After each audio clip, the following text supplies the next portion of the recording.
Tomasz Stańko, 1942 to 2018, was a pioneering Polish jazz trumpet player, composer, and one of the most prominent figures in European jazz. Stańko began his career in the early 1960s, quickly establishing himself as leading voice in the avant-garde and free jazz movements. He gained international recognition as a member of the groundbreaking ensemble led by pianist Krzysztof Komeda, contributing to the iconic album Astigmatic in 1965, which redefined European jazz. He led numerous ensembles, including his acclaimed Tomasz Stańko Quintet from the 70s, and collaborated with jazz luminaries such as Vesala, Garbarek, and Cecil Taylor. His albums such as Soul of Things 2001 and Suspended Night 2004 are celebrated for their poetic depth and artistic vision. Stańko's work not only shaped the trajectory of Polish jazz, but also left an indelible mark on the global jazz scene. A recipient of numerous awards and accolades, he remains a symbol of creativity, resilience, and the transformative power of music. More than 2 decades ago, on May 18, 2004, I had the privilege of speaking with Tomasz Stańko. This conversation took place just 1 month before the Tomasz Stańko Quartet embarked on their highly anticipated tour across the United States and Canada. As a longtime admirer of Stańko's artistry, I have always been captivated by his ability to blend the avant-garde with profound emotional depth, creating music that transcends boundaries and speaks to the soul. For me, this interview was not only a professional honor, but also a personal dream come true. In our discussion, we explored Polish jazz, the dynamics of his young band, and the significance of his upcoming tour. We also delved into what inspires him and his thoughts on the evolving jazz landscape in the early 21st century. This conversation was originally conducted in Polish. Thanks to the talent of Polish software engineers, Mati Staniszewski and Piotr Dabkowski, and the magic of their creation, 11 Labs, I'm pleased to share this interview with you in English. It is with great enthusiasm that I share this conversation with you, offering a glimpse into the mind of a true jazz innovator.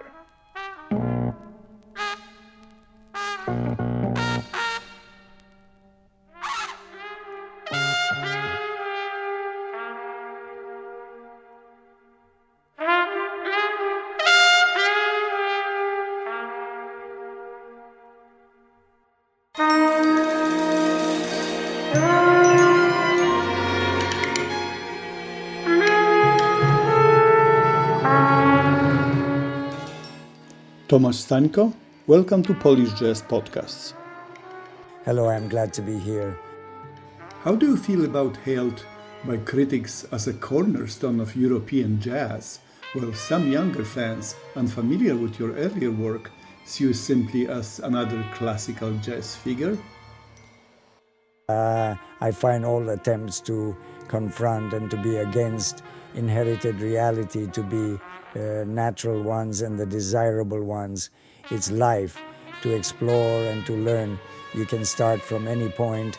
It could be as well here and now. If you like jazz, you don't necessarily need to know what was in the past, which includes my music. It all depends on one thing, the sensibility of the listener. I've always been a blend of two seemingly opposite extremes, an obsession with innovation and a deep love for the classical understanding of tradition and beauty. What do you mean by beauty?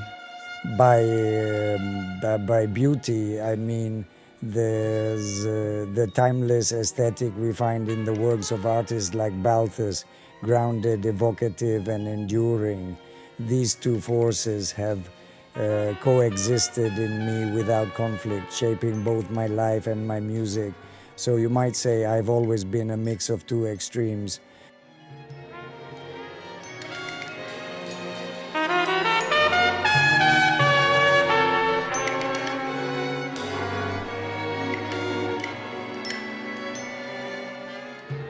My desire to push boundaries has always walked hand in hand with my appreciation for the mainstream and modal jazz of legends like Coltrane, Miles, and Chet Baker. I've never felt the need to separate my love for progress from my admiration for the familiar. My musical tastes are wide ranging, from Nancy Wilson's elegance to Brazilian samba to brilliance of Keith Jarrett. That's a weird cocktail, samba and Jarrett. Aren't they somehow contradictory? Yes, probably. But look, even my sound has been shaped by seemingly contradictory influences. While I draw inspiration from the traditional trumpeter Buck Clayton, who never played anything close to modern jazz, I've incorporated his rich colors, atmospheric depth, and that distinctive dirty sound into my own voice. Free jazz, for me, is more than a musical style. It's a philosophy of life, a way of being that defines who I am. It's not just about the notes I play, but how I approach existence itself. At the same time, my love for Cecil Taylor's avant-garde explorations has never stopped me from enjoying other genres, even pop music. For me, jazz is fundamentally about tolerance and openness to all forms of expression. It's a space where innovation and tradition, complexity and simplicity can coexist harmoniously. This duality is at the core of who I am as an artist and as a person.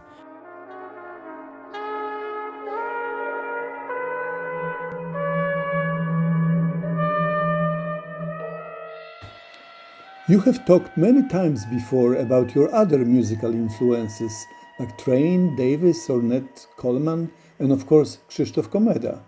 Early in your career, you also collaborated with pianist Andrzej Trzaskowski, in my opinion a key figure in Polish jazz, but whose impact is often overlooked. Trzaskowski is largely forgotten today, but he played a significant role in shaping Polish jazz. Do you agree? What did you gain from working with him in the 1960s? Andrzej was an excellent musician, talented composer, and a great human being. My time in his bands was a gift. It allowed me to collaborate with some of the most remarkable musicians of that era, and I'll always cherish the unique atmosphere we shared. Andrzej was a true artist, incredibly sensitive and perceptive, but that same sensitivity made it hard for him to handle the pressures of the jazz world. To survive as a jazz musician, you need to be light as a feather and tough as an elephant's skin. But for Andrzej, the weight of it all was often too much to bear. Unfortunately, he just couldn't take it. It's a tragedy that someone so talented struggled so deeply with the demands of the life he loved.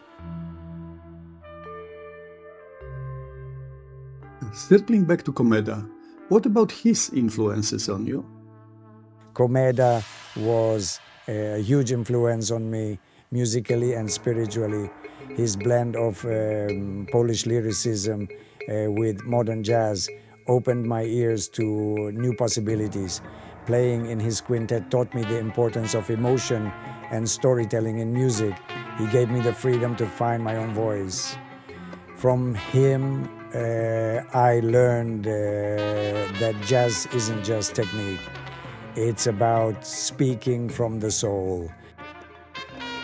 During your career, you have had a chance to work with many excellent musicians. The list is so long that I will not attempt to name even few. Who's missing from your list?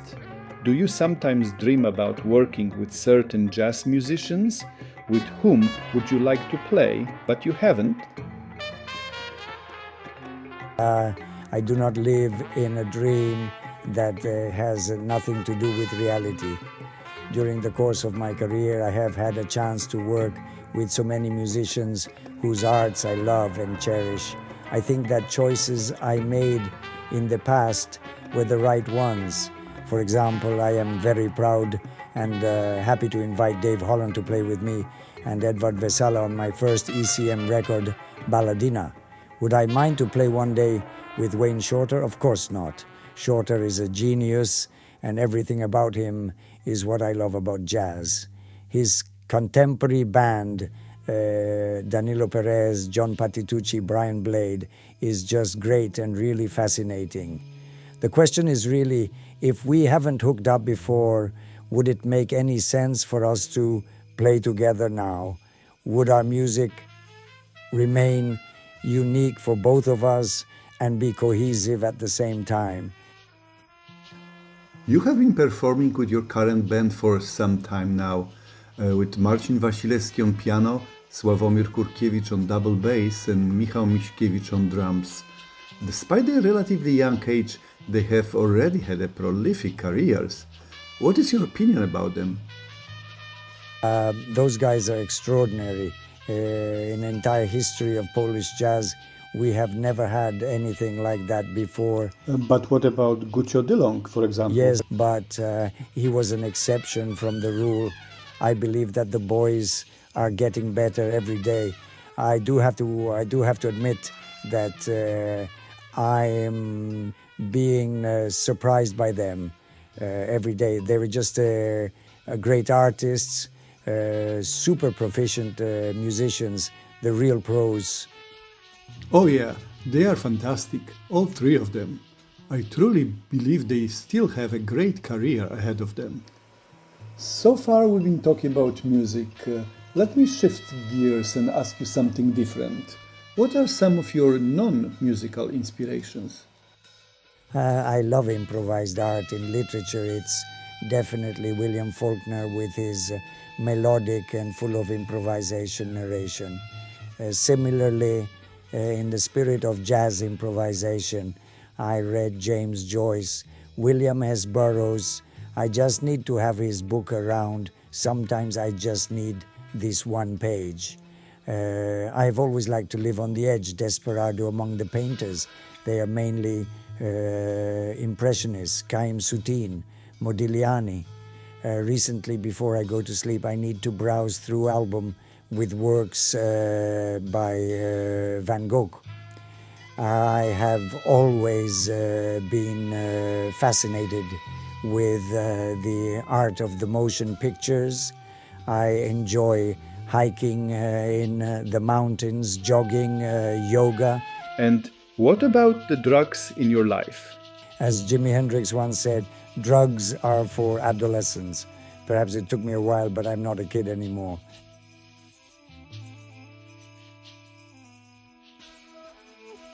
Changing the subject again, what is the brand of the instrument you're playing? For a long time, I've been using Schilke trumpet, B5 model. This is a 3 Schilke I own. I use a Bach mouthpiece 1.25C. What do you think about today's music at the beginning of the 21st century? I'm talking about not necessarily jazz-oriented music. I find the music of hip-hop to be a very interesting one.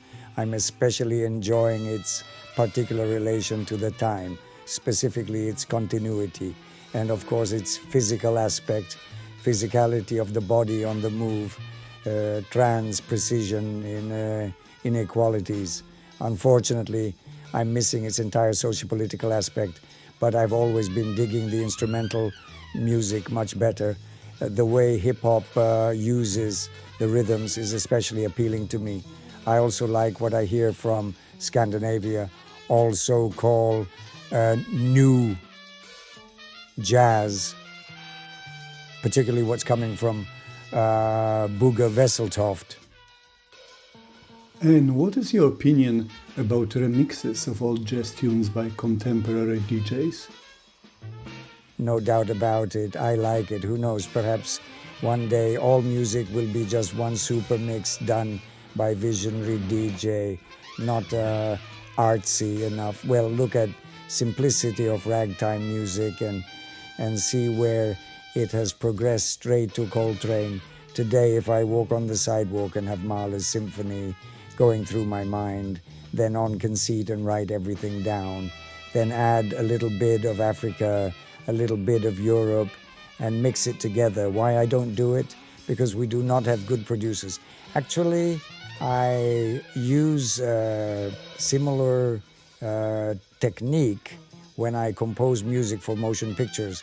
We start by recording all the tracks one by one, and then I seat, cut the tape and mix all ingredients. At the end, something of a kind not seen before is born, a new music. So, you do not subscribe to the thesis that jazz as an art form is dead? Bullshit. In art, everything flows, everything continues. New and great improvisers will always be here, and there will be always improvised music because life is stronger than death. Did Baroque died with Bach? Did the Romanticism ended when Mahler passed away? In music, as in life, everything evaluates and changes from one day to another, but the tradition lasts forever. The tradition never dies. It's always being handed down, and it's with you all the time.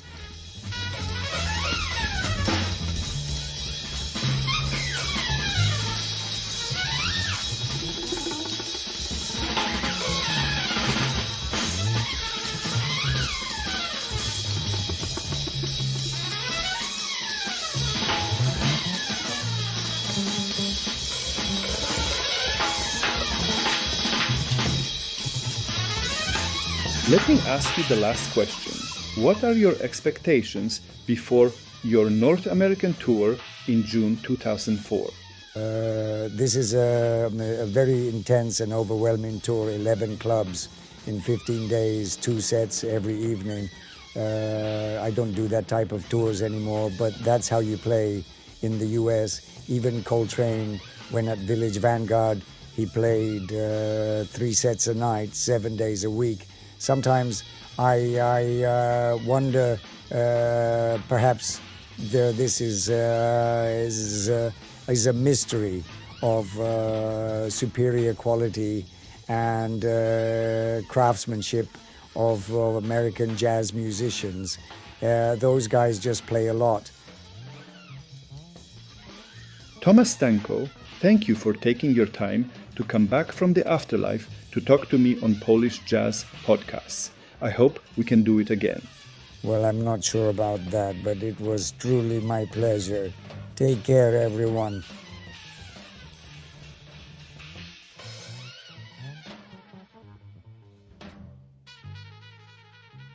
Many thanks to my old friend, Maestro Andrea Sentazzo, for sharing his musical impressions of Tomasz Stańko's art with the listeners of this podcast.